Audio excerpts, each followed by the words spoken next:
What's going on, people? Welcome back to the United Stand. My name is Maud, and how are you all doing on this wonderful Wednesday afternoon, 2 p.m. show? I'm excited to get into this show, but I want to ask you guys, how are you feeling? How are you feeling about Michael Carrick, our new interim manager for the rest of the season? There's going to be loads of conversations and debates up until the end of the season to do with Michael Carrick. But today, before he starts his first game against Manchester City, we're going to dive into, first of all, if he can get the win, which is going to be really important, but also, can he still get top four? Do you think Michael Carrick can still get top four? We're going to really touch into that conversation because I want to know your perspective, your opinion on that, and then you're going to hear my opinion, and we're going to really debate. And I want it to be a really interactive show, so make sure you're sending in all your comments, all your super chats, so we can really debate and have some good conversation. But also, after Michael Carrick, who do we get in next? There's been loads of conversations about it online. Sky Sports have been covering it all day. They've been covering it for the longest amount of time. But there's been some new reports coming out discussing who the new manager should be. So I really want to know your opinion on that as well, and your input, and we're going to discuss all of those topics. But look, like I said, how are you guys doing? How are you feeling? Are you confident with Michael Carrick at the wheel? I don't know if he's going to have a song yet. Wait, because someone let me know if Carrick has a song. Maybe I'm just being a bad United fan if I don't know this, but I don't know if Michael Carrick's got a song. If he doesn't, we need one. We need a song. Let me know if Michael Carrick has a song, because I feel like if Ollie's at the wheel and Amrim had his song and all these guys had their songs, why can't Michael Carrick have one as well? You know what I mean? He's in my opinion, I put up a video recently on my Instagram talking about how I think Michael Carrick is probably one of the most underrated United players that we've ever had. I think what he did for our team, he could have been the first name on the team sheet, and that's before all of the superstars were on the team. Michael Carrick could have been the first name on that team sheet, because every single time he stepped on that pitch, he gave minimum 7, 8 out of 10. Minimum 7, 8 out of 10. He had the mentality for Manchester United, but he also had the ability for Manchester United. So I really like him as a player. So I really want to see what he's going to do. I say longer because the last time he was interim, it was only a few games, but now he's got 17 games to be the interim manager. I really want to see what he can do with this United team, this crop of players that he's got. But like I said, let me know what you guys think about Mike Carrick. I'm really going to get into it. There's a super chat in already. Like I said before, get in your super chats because we really want to know your opinions on everything. Some super chat from Daniel Thompson. I'm going to read it straight away. Hope you're well, Mod, and TUS. Good to see you, mate. It's very, very good to see you as well, Daniel. Yeah, I know you always put up tweets and all that kind of stuff and send, a lot of love, a lot of appreciation to United Stan. So thank you for that super chat. Really, really grateful. But look, let's talk about it. Michael Carrick, can he get top four? In fact, can we get a poll straight away? Can we actually get a poll on that? Do you think Michael Carrick can get, let's say, top 4/5? Let's just be a bit fair. Top 4/5, because that could also be Champions League. So do you think Michael Carrick can still get a Champions League place? Vote in that poll. And you know what? Let's do this now. We're going to vote in the poll now, and then we're going to see by the end of the show if you guys still have the same opinion. Because I'm going to give you a few facts and stats that might even change your mind on whether you think he can still get it.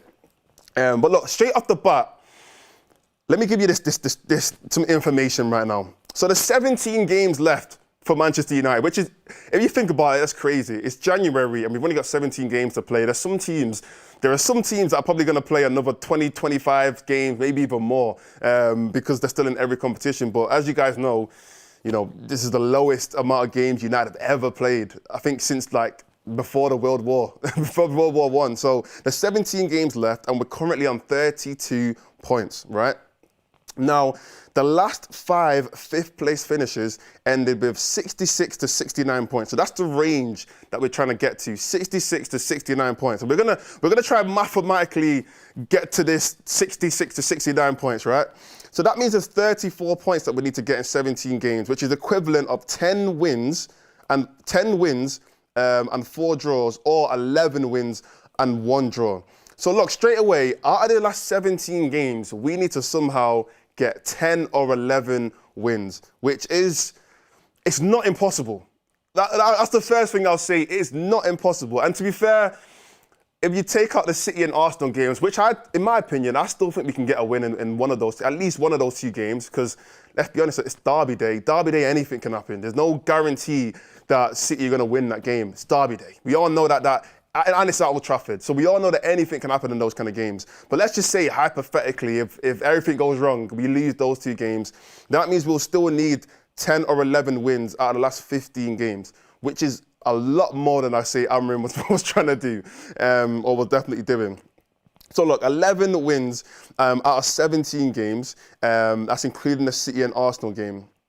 But also, those last, we have to be honest, we have to look at the games that we've got in that run. We've got Newcastle, we've got Villa, we've got Chelsea, we've got Liverpool, we've got every team left to play. But those are the teams that I feel like we really need to pick up points against, because they're the teams that we're going to be competing with. Because look, we've got Arsenal who are going to be in the top 2 regardless. City are going to be in the top 2 as well. It's going to be a title race between those 2 teams. Aston Villa, they continue this form that they've been on this season, which, let's be honest, they've been amazing this season. They're also going to be probably a guaranteed team in that top 3 to 4. I think they're going to be a guaranteed team in there. So really, we're looking at the Newcastles, we're looking at Liverpool, we're looking at those teams to be able to pick up points, but also take away points from them. If we can take points away from Liverpool, if we can take points away from those kind of teams, we're going to give ourselves an even better chance of getting that top 4 or 5. But like I said, let me know in the chat right now. Send in your super chats. Some people are already stressing. I just saw a super chat that someone's already stressing. Do you think we can still get this top 4 or 5? There's a super chat in here. I'm going to read it from Nick P. It says, props to him if he can string together back-to-back wins, let alone any dreams of top 5. Remember, he might be new, but it's the same old. You guys can read it there, on the pitch. Look, I'll say this. If Michael Carrick gets back-to-back wins more than once, to be fair, that shouldn't even be that big of an achievement. We're only saying that because of Amrin. Let's be honest. I don't even want to bring Amrin into the show, but we're only really looking at that as a big achievement because Amrin couldn't do it. He did it one time in 14 months. But I don't think back-to-back wins is something that really should be celebrated at any club. Like, you should be able to get a back-to-back win. But even the crop of plays that he has as well, just kind of going on the rest of your the super chat. I've always said this. I don't think we have as bad of a team as people make out. I feel like I think it's more a case of the mentality and the confidence in our team, which is causing them to play a lot worse. I think just of pure ability, we have a good team. We haven't got a title contending team, no way.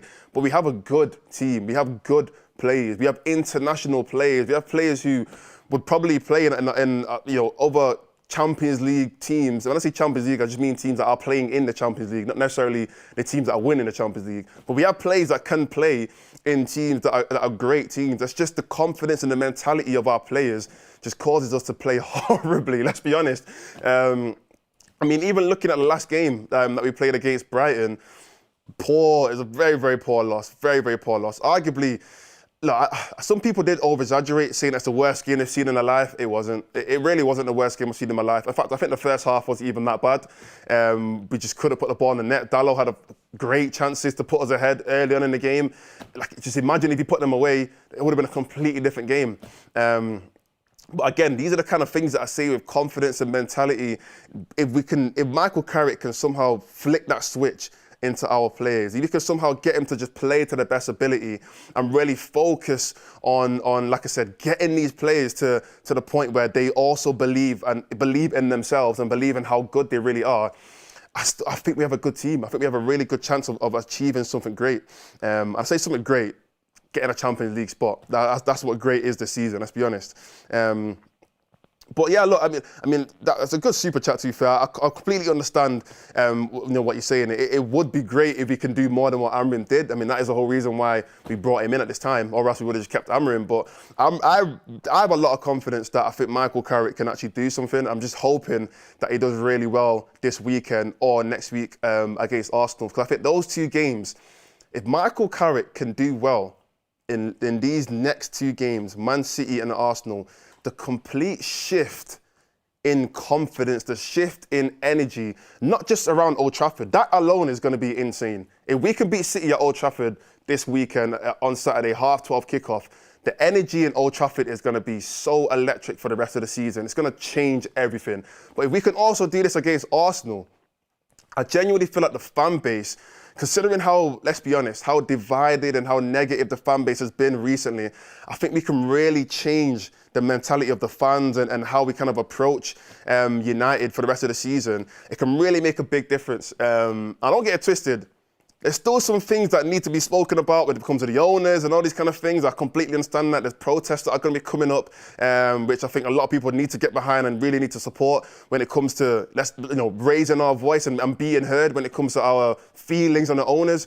But I just think in terms of just the football, if we can get a result against City and Arsenal, oh my gosh, it can change everything. It can honestly change everything when it comes to the trajectory to the end of the season. We can really do something in these next 2 games. So that's why I really want to see Michael Carrick do well going forward. But look, like I said, the poll has been going on, and the question was, can Michael Carrick pretty much get Champions League place? Wow, you guys have a lot of confidence. 70% say no, and 30% say yes. I really hope that you guys are wrong. I hope you guys are wrong. I understand you're being realistic. Come on, I completely understand it. And we have to sometimes be realistic when it comes to our club.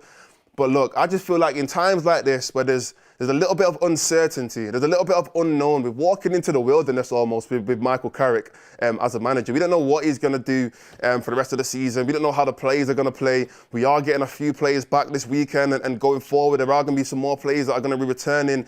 I'm just hoping that, maybe even one, if we just get one signing. I don't know what this one signing is going to do. It's not going to make the biggest difference, let's be honest. But even if it's one signing in January, we don't know what's going to happen going forward. So that uncertainty is giving me hope. It's giving me a bit more hope in terms of what can United do this season. So that's why I'm a bit more optimistic maybe than some other people. But everyone's got their own opinion. I completely get why you guys think that. But let's just hope a little bit, just a little bit, that we can do something.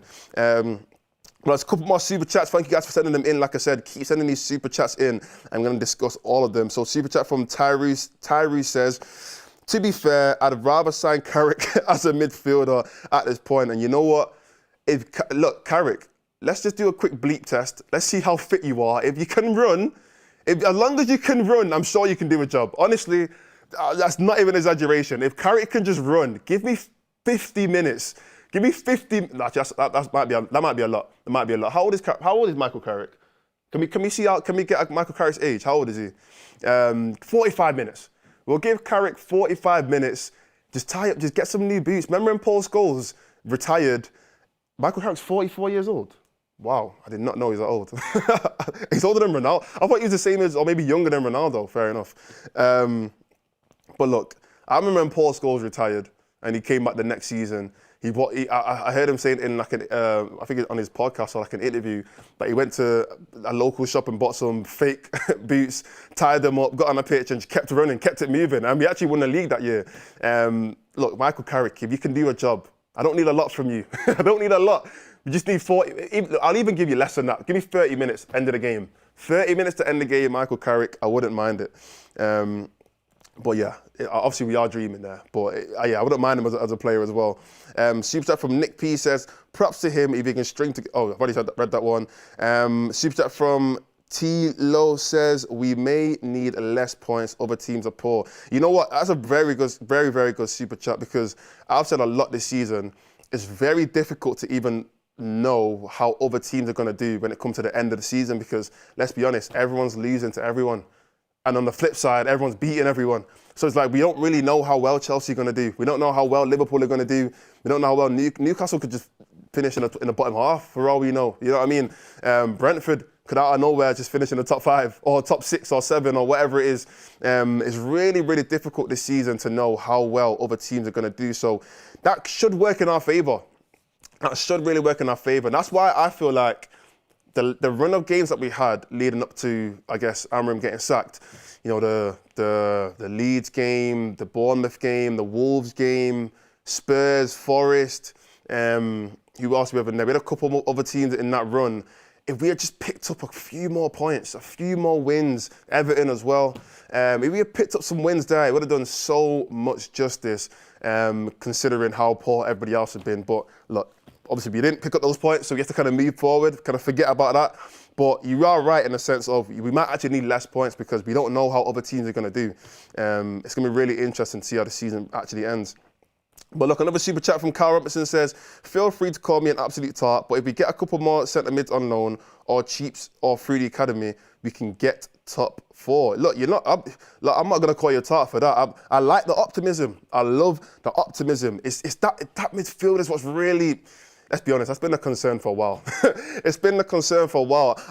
I wish I had the list of our midfielders that we brought in since Fergie left, and you'll realise we've never really, I don't think we ever replaced Carrick. I don't think we ever replaced Paul Scholes. We never replaced these players, let's be honest. We brought in players to kind of stop gap and kind of fill in certain positions and, just for the time being, for example, Matic and I remember brought in Schneiderlin and Schweinsteiger and all these players, but we never really replaced our top quality midfielders that we had when Fergie was here. We never really replaced them. And we're now, 11 years later, 12 years later, since then, and we're still looking for a top quality world-class midfielder to be our long-term succession of Michael Carrick. That's the craziest thing. We're actually looking for a player that can take over from what those guys did. I mean, I understand, yes, Bruno Fernandes, top player. I love Bruno Fernandes, but it's a different role that I feel like Bruno has in this team compared to what we've been looking for. We're looking for 8s, 6s, them kind of midfielders. Bruno is a 10, and I think he does that role very well, in my opinion. But we've never really fully replaced those legends that we had at the club in that midfield role, which is insane to think about. But look, that's one of those positions that we've never, like I said, we really need to focus on.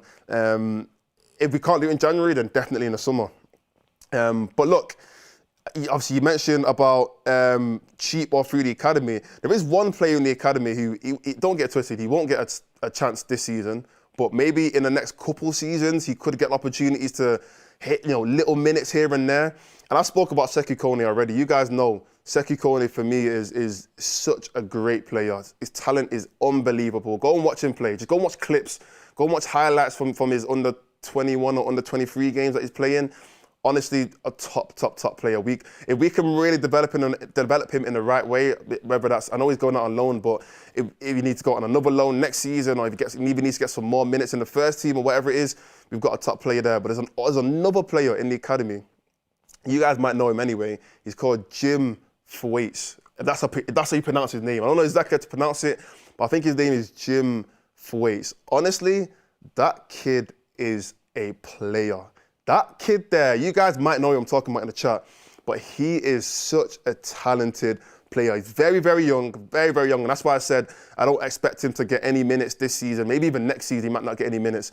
But in the future, he's more of a 6. He does pick up the ball very deep, and he kind of, it's crazy to say, but he actually reminds me of Kobe Mainoo in the sense of he's short, he's not like the most physical, strong player, and he will grow into that, as he gets older.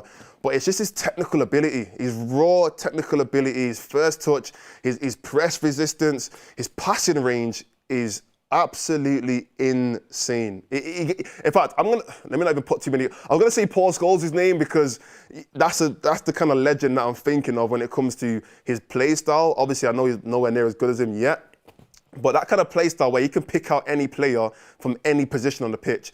That's the kind of player that he is. So Jim Thwaites, if you want to talk about academy centre mids that are coming up over the next few years, that is a player to look out for.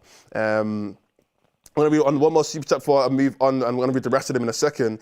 But another one from Daniel Thompson says, Carrick was one of my favourite ever players, so I'm definitely going to back him. Wish he was back under better circumstances. Top 4/5, tough, maybe 6th, 7th. Look, I'll be honest though, I love Carrick, and I completely agree. I won't say he's one of my favourite players, but I do think he's one of the most underrated players, and I do love him as a player. I think he's just so tidy, so neat, so composed on the ball. But I'm not really judging Carrick whether or not he gets top 4 or 5. In my opinion, it isn't even his fault if we don't get top 4 or 5. You know what I mean? Like, it's not his fault. He's kind of been brought into a very difficult circumstance, a very difficult situation, and they kind of just said to him, like, we messed up, can you fix it? You know what I mean? And he's kind of said, you know what, I can try. That's all he can do. He said, he's pretty much said to the owners, I can try. If I don't, I'm sorry, but let's be honest, it's your fault while we're in this mess. So for me, Michael Carrick, I'm not really putting too much pressure on him to say, you have to get a Champions League place or blah, blah, blah. No way, no way. If Michael Carrick gets us into Europe in general, let's say he gets us to 6th or 7th, I think he's done a decent job. I think he's done a very decent job considering his experience as a manager, considering he's been thrown into the deep end, considering that, let's be honest, the confidence in the team right now is very, very low. We've just got knocked out of the FA Cup. If he can get us into Europe, I'll say, you know what, Michael Carrick, well done. In fact, you deserve a job somewhere else, another decent team, you know, if he's able to do that. But yeah, I'm fully behind him regardless. Regardless, I'm fully behind Michael Carrick because I just feel like it wouldn't be fair to even judge him too much whether or not he got, you know, Champions League or not. But look, anyway, guys, moving on, there's some more super chats in here, which I'm going to read out in a second. But I've got some other topics that I really want to bring into the show. But quickly, before I even move on to these topics, look, you guys know, whenever we do any promos on this show, we're doing it because we know that this is worthwhile to you guys. And this promo is super, super important because when we actually brought it up and we decided that we're going to do it, I said, yes, this is what the people need. Now, look, quick question to you guys, first of all. Have you ever felt like your personal information, whether that's your name, your number, your email address, all these kind of things, were just lost out on the internet for anyone to just use? I get spam calls all the time from the most random numbers. They're not even from England. They're from random countries and all these random junk mails. And I just think, I wish I could just get rid of them. I wish they could just disappear. But there's just so many of them. It's so, so difficult. And these data brokers, these data breaches, they've got your information. I know it's tough news to hear. They've got your information and they sell it on to like these random people. And that's why you get these random spam calls, these spam mails through your post. You know, you've got these, like I said, these junk mails from random email addresses. You're thinking, when did I sign up to this? When did I sign up to this subscription? But don't worry. We have the perfect solution for you. There's a website called Incogni. It's called Incogni. But what Incogni does is they go out there and they pretty much go to these data brokers and they say, look, if you don't delete this information, we're not leaving. They say, we're not leaving until you delete this information. And they make sure it happens. They pretty much make sure that all your information, all your data that's online, that's being sold to these random companies gets deleted and you don't have to do it no more. No more spam calls, no more random email addresses with loads of random letters in the email. You don't even know what it even says. All of that gets taken away and you're stress-free. You're stress-free. And the website, like I said, is called Incogni. The link will be in the description, but there should also be a barcode on the screen.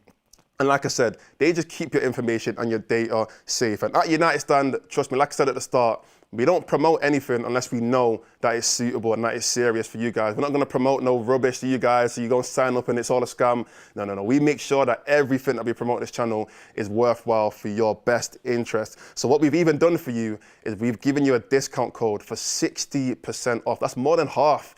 You're getting it over half price. What more could you even ask for? You're getting it over half price with the promo code United Stand. You guys know to spell United, but United Stand, that's UNITED STAND. United Stand, and you get 60% off your annual plan. So make sure you click the link in the description if you want to get involved in that and you really want to protect your data. Click the link in the description, but also scan that barcode. And yeah, go and rescue yourself from all the stress of the nonsense of online. But yeah, that's the promotion there. Like I said, check that out. And yeah, enjoy. You're welcome. You're welcome for that. But look, moving on to the next part of the show. Like I said before, there's been loads of conversations about what happens after Michael Carrick, which is a really, really big conversation. It's a really important conversation because there's loads of managers that are out there. I say there's loads of managers that are out there. There are loads of managers that are out there, but there's not a lot of suitable managers that are out there. And there's been some conversation, and I really want to read this out because someone from Sky Sports made this quote, went and spoke about it, and I really want to read it out, and I want to hear your opinion on this. So they've said that Man United learned a lesson from appointing Ruben Amorim and Erik ten Hag before him, that they needed someone who is from the elite of world coaching. You're talking about Thomas Tuchel, Carlo Ancelotti, Robert De Zerbi, Luis Enrique, etc.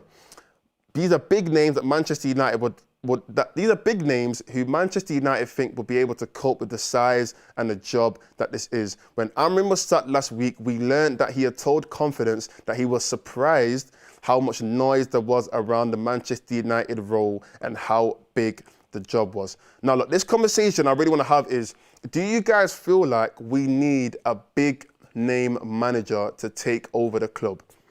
Do you feel like we need a big name manager to take over the club? Now, from speaking to a lot of your other United fans, I'm in loads of group chats, and this discussion's been going on for a while now. But a lot of people that say, look, we've tried this already. We've tried it with Jose Mourinho. We know what that's like. We had, you know, even Van Gaal at the time was a big name manager. He might not have been the biggest name, you know, but he was an upcoming manager. Van Gaal had some real credit on his CV. But a lot of people say, no, we've tried it already and it didn't work. This is my opinion on this. I don't think it's fair to judge the next manager based on what previous managers have done just because there's a similarity in what those managers have done in their careers. Like, for example, let's just say we do go out and get a Luis Enrique, yeah? Let's just say we do go out and get an Ancelotti. I don't think we will, but let's just say we do and get these big name managers.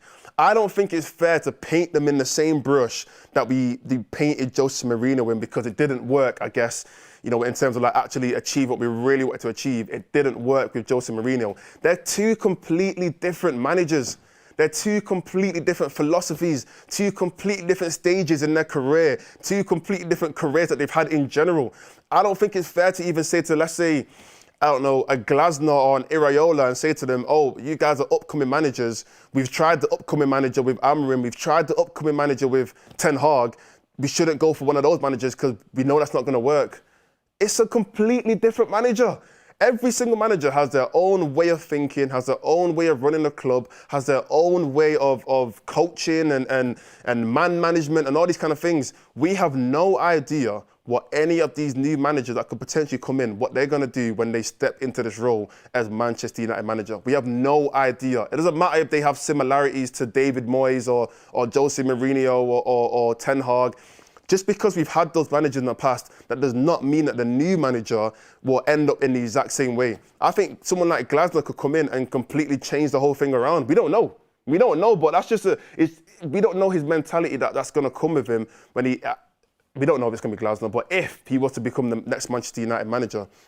So for me, it's a case of, I don't think it's even a fair thing to say that we have to go for this type because we've already tried this before and it's not worked. That's just not how life is. Imagine if you, imagine if you own a business and you hire a manager and that manager has managed for 10 years, he's got 20 years experience at somewhere else, blah, blah, blah, and he comes in and he does a terrible job. Are you now gonna go and say, oh, I don't think I should hire somebody who's had a lot of experience because it didn't work for the last guy? No, maybe he was just a donut. Maybe he just didn't know what he was doing. And it's the same vice versa. You can go and bring somebody into your business who's had 1 year experience and they could be the best person you've ever employed in your life. Why? Because it's a completely different person. So I just, for me, I'm not really looking at the new manager and basing it off what we've had in the past. I don't think that's a real fair way of judging them. And also, it means that we're kind of starting it off on a negative note. You know what I mean? We're starting it off on a negative note because we're already judging them based off a manager who's failed.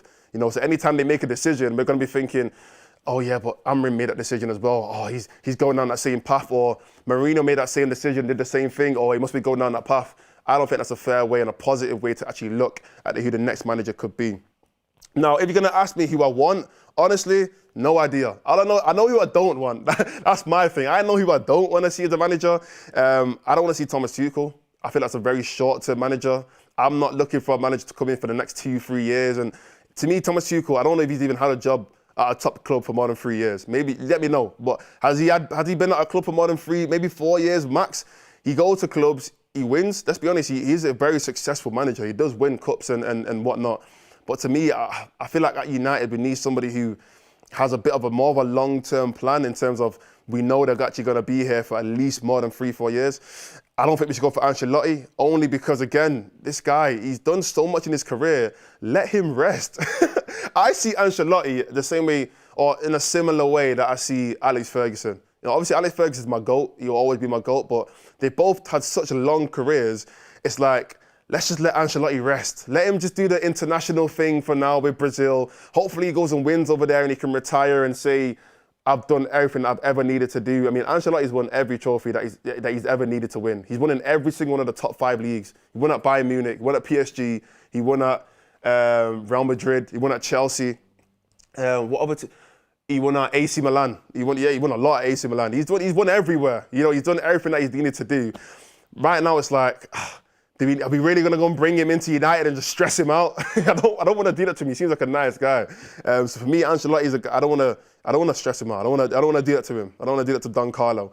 But yeah, other than them 2 managers, and then I guess I don't really want to see like a Maresca as well, just because he's just been sacked. Like, we're really gonna go and get in a manager. I say sacked. He did leave, but it didn't work out. And I don't think with Maresca, the way how he wants to manage a club, and with our owners, that does not gel. The Maresca and our owners will not gel. If I could pick one, I'll definitely pick Maresca, but the reality is we're going to have our owners. So we can't, there's no point even trying to have that conversation. So I don't want Maresca, just because I don't think it's going to really work.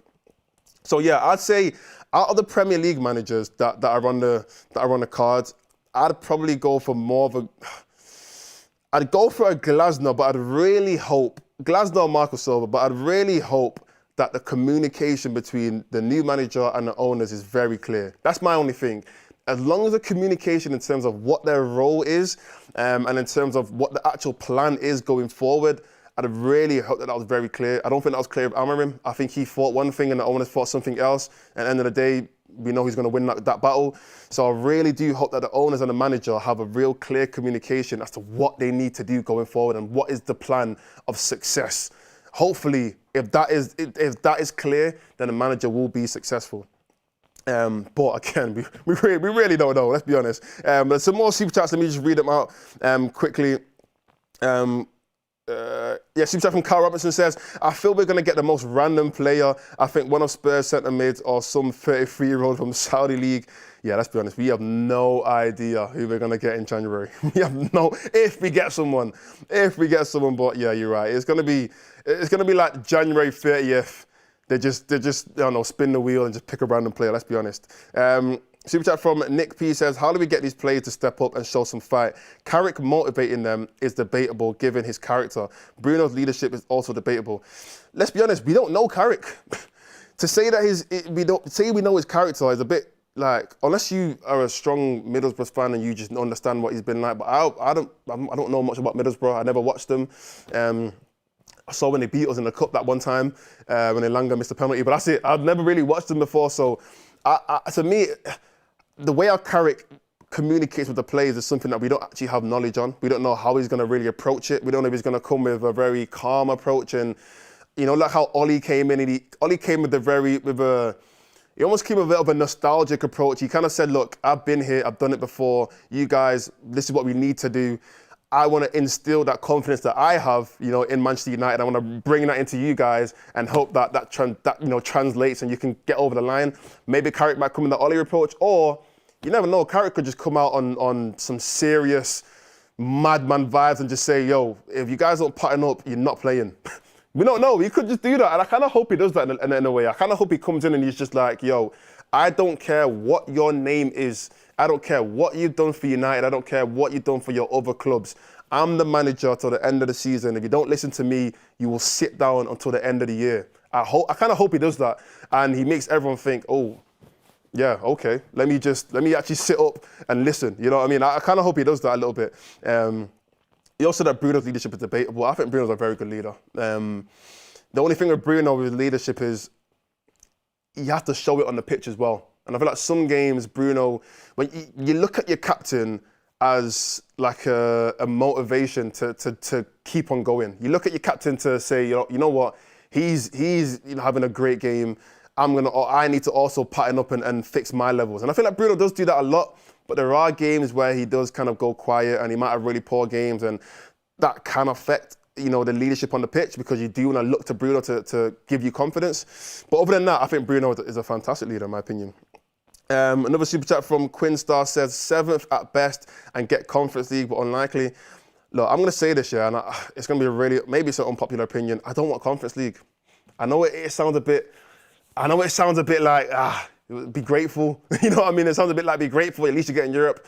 I don't want Conference League. Going to these random countries, can't even spell the name. We're struggling to pronounce play. Like, no offense to those countries, by the way. Really, no offense to those countries. But I don't want to play Conference League. I want to at least play some like decent competition. You know what I mean? Like, and it almost feels like if you play Conference League, even if you win, you don't get credit for it because it's like, oh, you won a Conference League. Who cares? You know what I mean?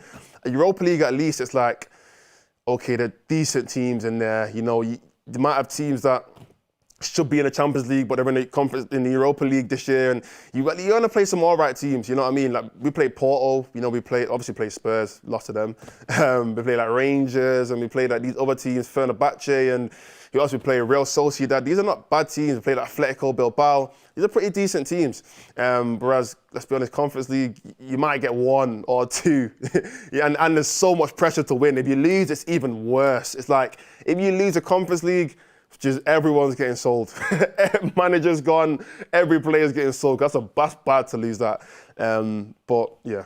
Super chat from Vi, I'm gonna say Vi.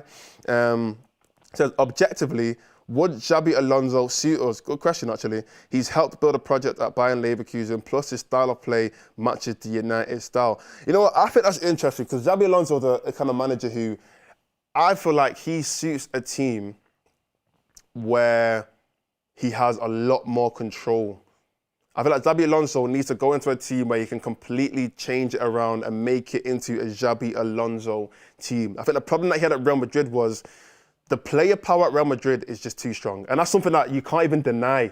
Like, even Real Madrid fans will say, yeah, we've got player power. We've got a lot of player power. And it's always going to be a thing. When you've got the biggest names in the world, Mbappe, Jude Bellingham, Vinny, Rodrigo, all these big names in your team, you're going to have some sort of player power to an extent. And that's why Carlo Ancelotti worked. That's why Jose Mourinho worked to an extent. That's why, well, he did win the league, to be fair. That's why Zidane worked, because these managers, the players couldn't really chat to them. Even though they were big players, the players had to respect them because they knew that's Ancelotti.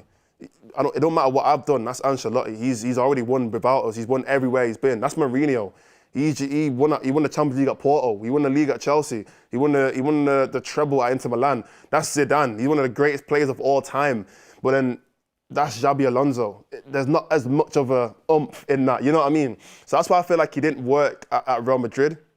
Now, to translate that to United, would he have that same amount of control at Manchester United? I'm not too sure, only because of the ownership. I think player-wise, let's be honest, our players, like, yes, Casemiro's won a lot. Yes, Martinez won the World Cup, but our players are not that super successful, let's be honest. We've got a lot of players who ain't won nothing. We've got loads of players that ain't won anything. Like, we haven't got that many huge names at the club. And I think Xabi Alonso could come to United, and let's say in the next year or 2 years, let's say when Casemiro leaves and all these kind of players, some players move on, he could have a little bit of control. But I think as long as the ownership is there, I'm not entirely sure that Xabi Alonso would have the right amount of control that he really wants to be able to take over the team. But he's a good manager, though. I do think Xabi Alonso is a good manager, and he probably wants to go Liverpool anyway. Let's be honest. He probably wants to go Liverpool. So, yeah, that's a good super chat, though. And also, another super chat from T. Lowe says, a big name will be frustrated by the ownership right now as we can't challenge yet. We just need to solidify top four for a few years. Emery is perfect. You know what? Emery would be a great choice, and I think a lot of United fans would say in the Premier League, I actually forgot about him when I was talking before, Emery would actually be a very good choice. I think he is a manager who, if you give him he doesn't need a lot of time. Emery doesn't need a lot of time to get things ticking. But I think you just need to have a bit more trust and confidence in him. I think when he was at Arsenal, it might have been a little bit, I don't know, the environment might not have been the best for him at that time. But I think at Villa, he's found the right environment. He's found a great crop of players. And considering that he hasn't even made any like crazy signings at Villa, he's not spent loads of money, and look how he's got them playing. So I think he's the kind of manager that will get the best out of what he has. So yeah, I think Emery would actually be a very good choice. Would he actually come and take the job? Who knows? So that's a whole other conversation. Does he even want that stress? Let's be honest. If Villa go and get top three, this season, and he gets the opportunity to actually spend some decent money, then he might just say, yeah, I don't want that United job. Too much stress, too much headache. I'll stay over here and carry on what I'm doing. So, yeah, I think Emery is a good option though. And one more super chat from Andres says, we need a miracle, not just a top coach. You know what? You put that perfectly. We do need a miracle. We need some prayers. We need thoughts. We need everything to get this top 4, to get this top 5. It's going to take a lot, but look, hopefully Manchester United can do it. Now, look, to end the show, we've got some cross promotion today. Huge game. Chelsea versus Arsenal, the Carabao Cup semi-final. I kind of wish we were there, but as you guys know, Grimsby does, you know what I mean? But the Carabao Cup semi-final, and you guys know Mark does watch-alongs for these huge games. So that's football. Go and check out That's Football tonight. The kickoff is at 8 p.m, but he'll be live a little bit earlier. So make sure you're checking out the watch-along on That's Football for the Arsenal versus Chelsea semi-final Carabao Cup game. And also, don't forget, Bundesliga Fridays. You guys should know by now anyway, but if you don't know, I'm going to remind you, Bundesliga Fridays on That's Football. Look, it's more than just a watch along. I know you guys, you probably know this anyway, you're probably getting bored of us repeating it, but if you don't know anyway, it's more than just a watch along. You get to watch the live game, as in you can watch the football players, you can watch the football players actually play, whilst seeing Mark's watch along at the same time. It's insane, it's revolutionary, it hasn't been done on YouTube ever, and That's Football is one of the leading channels that gets to do that gets that exclusive right to do that. So like I said, it's the live game, Bundesliga Fridays. We got Werder Bremen versus Eintracht Frankfurt, a great game as well, on That's Football on Friday with Mark doing the watch along and the live game at the same time. So make sure you're checking out that game. And obviously you guys know on Saturday, the huge game, Manchester derby, 12:30 kickoff. You never know what can happen on a 12:30 kickoff with a Manchester derby. It's going to be insane, but there's loads of content that's going to be out on that day. We're going to be live from 10:30. Yeah, 10:30 UK time. I don't know what time that is going to be for you guys. Probably watching from all around the world. But 10:30 UK time, we're going to be live with our countdown to kickoff. Then obviously Mark will do his watch along at 12:30. And then after the game, we will be doing our fans forum. Hopefully, it's a win for Michael Carrick, his first game as an interim manager, well, this time round anyway. And we can celebrate. Hopefully, we can celebrate after this week of stress as United fans. But anyway, thank you guys for listening and watching. It's been an amazing show, and I will see you on the next one.